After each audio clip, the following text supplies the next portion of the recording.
So one of the original reasons why we started homesteading was because of my love for gardening. And for gardening, it was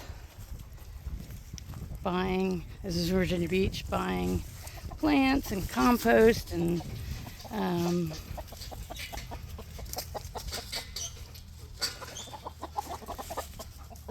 sometimes when you got an itch, you get an itch.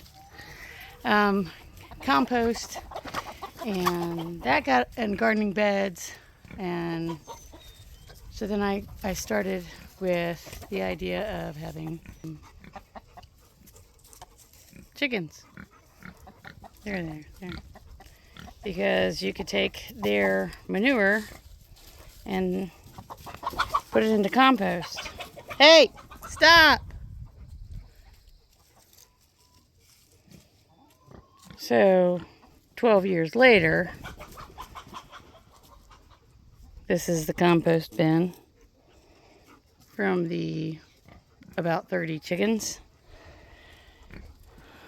And it's a little daunting sometimes, but to clean those coops out, there's one and there's the other, they fill up a full 13-gallon, I think it's 13 gallons.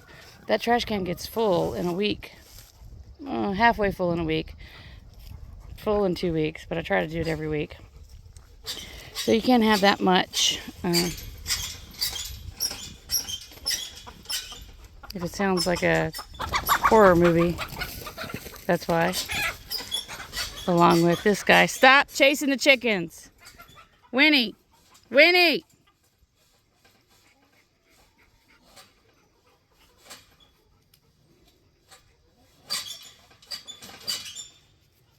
Well, long story short, chicken poop I just dumped. Now I got a shovel from one pile into the other so that it can break down. I've shown putting leaves on here, putting any kind of other material that will break down. But between pitchforking and shoveling, it's quite a little workout.